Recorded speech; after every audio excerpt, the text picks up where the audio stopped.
Hi, good morning, afternoon, or evening, or whenever it is that you're watching this, and welcome back to Mellick on Site. Today, I'm going to show you how to switch a regular old two-prong outlet or convenience receptacle for a three-prong convenience receptacle. The difference between the two is that the newer one has the ground plug on it, whereas the old one does not, so that way you can use electrical appliances that have three different prongs. One of the other things that you need to look at when you do this is how many amps that you're running through the circuit, and then you want to buy the correct amperage convenience receptacle or outlet for that. So this one here is rated at 15 amps, so it is a 15 amp convenience receptacle, and that is printed, and I doubt that you can read it, but it's printed right there. See if I can't get it where it's going to focus in. There it's 15 amp right above my finger. And so you want to make sure that you're running off of a 15 amp breaker in the breaker box. Tools that I will be using today are a Phillips head screwdriver, and I will also be using a flathead screwdriver or a straight screwdriver to switch it out. Things that you need to keep in remembrance are that when you do this, the black wire or the hot wire, and the hot wire can be black or red, but typically it's going to be black, goes to the gold side, and your neutral wire, it's going to go to the silver side. Another way to remember that is that the black wire, the one that's hot, it goes to the smaller side, so that way kids can't shove their finger in it because it's the smaller side. So the hot side is the small side, and the neutral side is the white side. The little ground screw here at the end, that is for the bare copper wire inside of the bundle of wires. Some of you at home may have a light switch that controls an outlet, but only half of it. So it's like if you walk in your house and your living room is where the front door is, you can flip on the light and the light comes on. And in my house, I have one where if you flip off the light switch, it could turn off the TV if I have the TV plugged into that outlet. What they've done is on this outlet here, there's a little jumper bar here. They've snapped that off. So if you snap that off, it then breaks the connection between the two wires, between the two screws where the wires are at, and I just have the top half of the outlet wired or the bottom half. So that's something that you want to look into as well.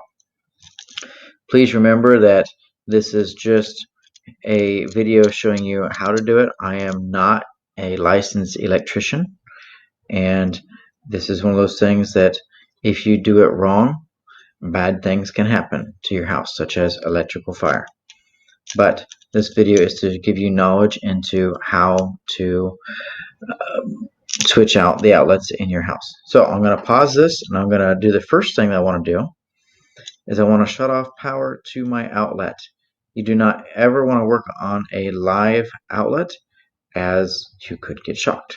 So first thing I'm going to do is I'm going to take the at the house that I'm at, I'm going to take the computer down and show you the breaker box, but I'm going to pause it on my way. Okay, so I'm down here in their basement, and behind my head is their breaker box, and it is nice when they're all labeled. I don't know if you can see that they're labeled or not.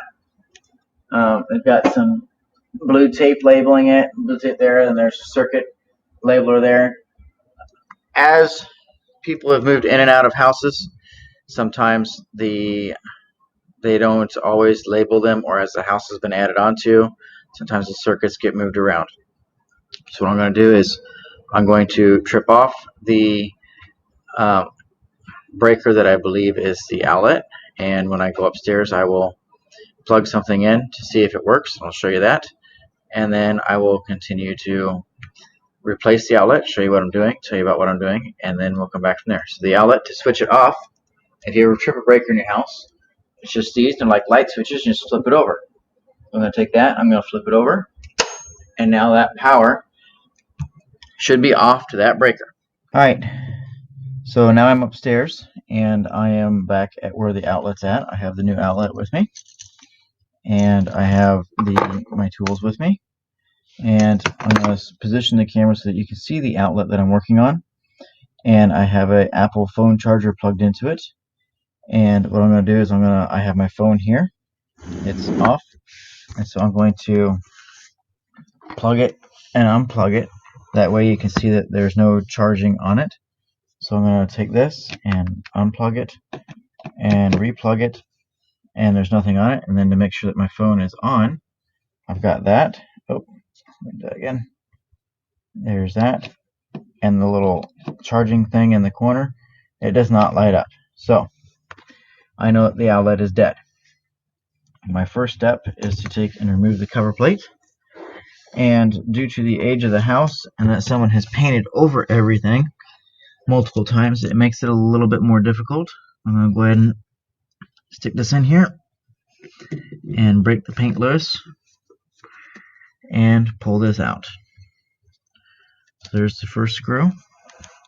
And all that screw does is hold on the cover plate. So now I'm going to come around the outside and lightly tap to hopefully break this outlet cover loose.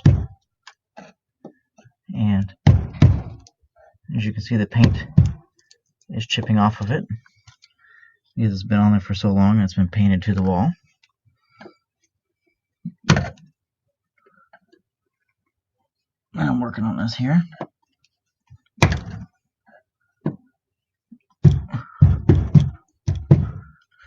And I may have to go get a hammer. Oh, there it goes. Okay, so I've got it broke loose. I'm going to try and not damage any of the paint on the drywall, as I don't really want to come back and have to repaint the walls to this house. Here's my outlet, and it's off. The cover's off. So now the next step is to remove the outlet from the wall, and there's a screw at the top, and you just twist that. And there's a screw at the bottom, and you just take that one out, and you do the screw at the bottom. And you twist that. Pull that out, and now my outlet is free. Now remember how I said about red and black wires? Or white, red and white wires? Or sorry, black and white wires. The wires in this house are so old that there's no color on them anymore. And so what I have to remember is which wires go to which side. That way I don't mess them up. And so what I'm going to do now is I'm going to use my straight screwdriver. And I'm going to loosen these up right here. And I'm just going to do one side at a time. That way I don't mix them up with the other outlet. So I'm pulling this out. And then just take your wire and pull it off here.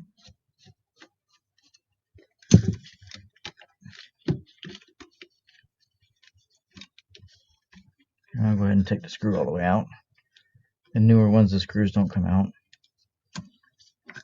Okay. Now you can see how maybe these wires, they have a hook to them. As you put it around the new one, as you tighten that, you want that hook to wrap on around that screw. So I want to snug itself in. And you can see this is where I could use a Phillips screwdriver, as these are Phillips screws. I'll take this one.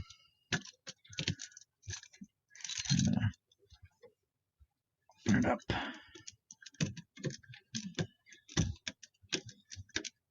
Stick it under there.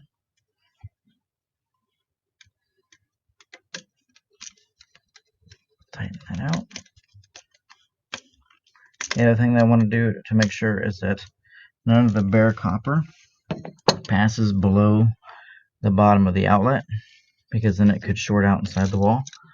And so as I do this, that's what I'm checking for.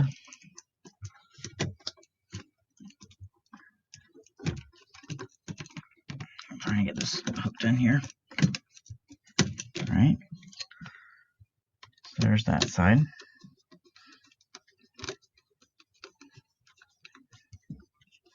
So that half of my new outlet is wired in. Take the other half and we're going to pull it out. Kind of the same process, just take it, pull the screws, and pull the screw again.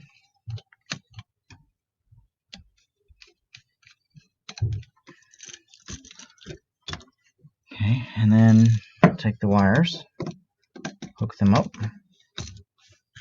and hook it up. Tighten everything down.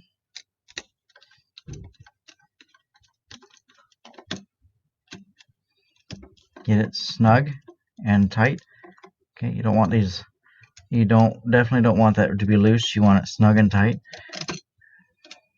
And then the last thing that I want to show you here is some of the new codes require you to put the outlet in what most people are calling upside down.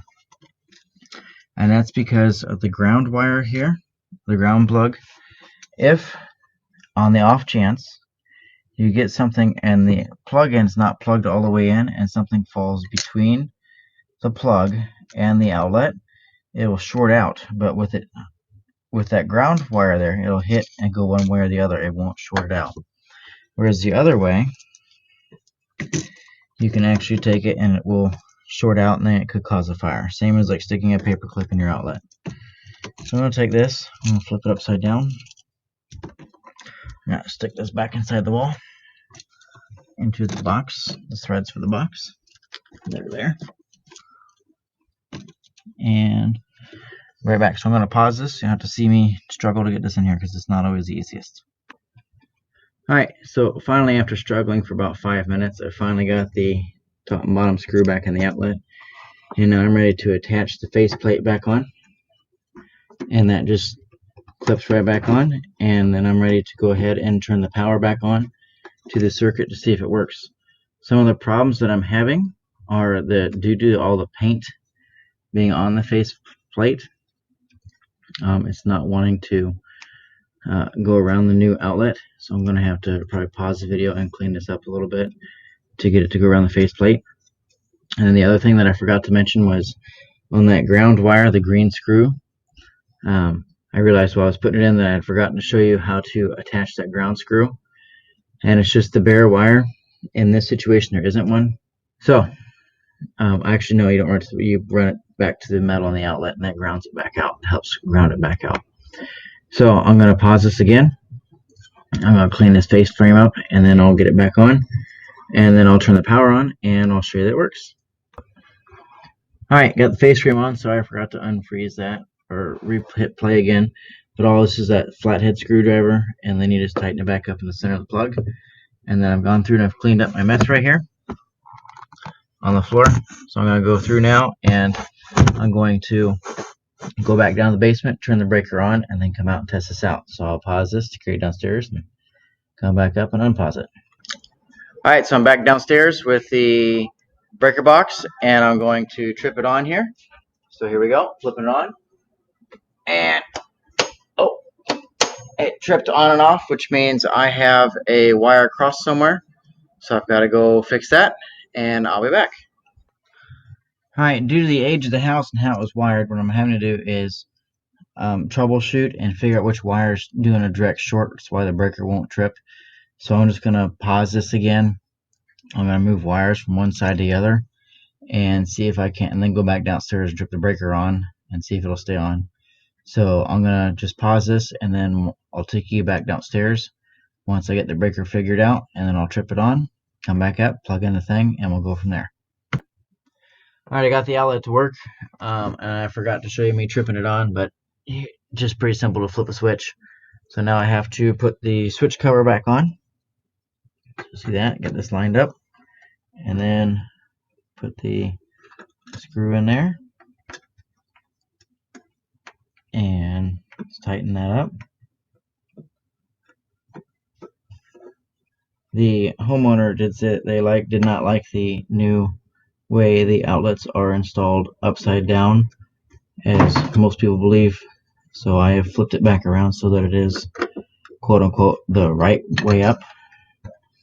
And now I've got my charger here,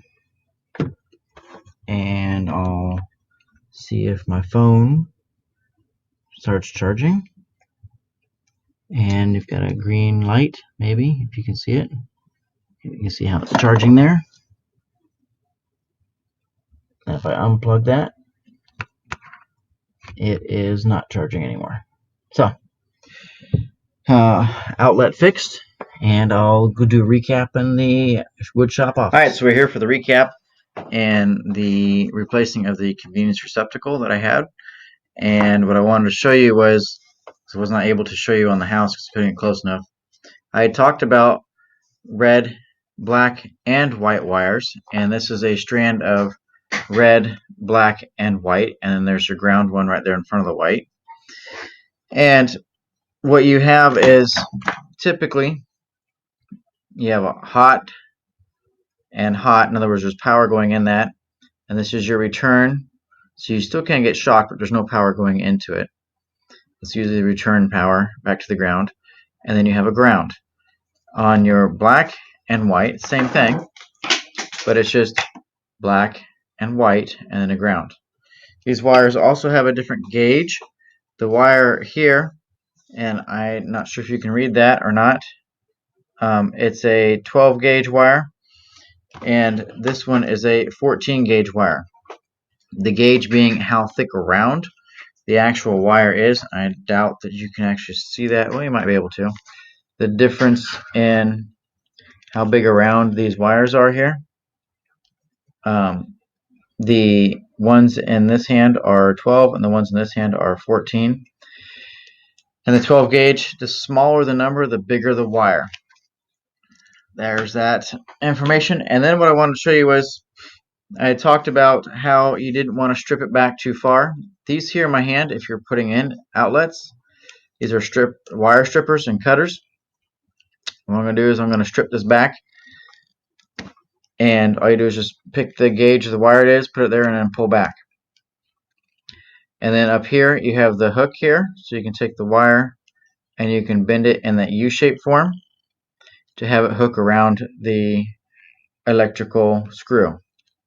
Things that you don't want are here. I'm going to show you here. You do not want so much copper that when you bend it around the screw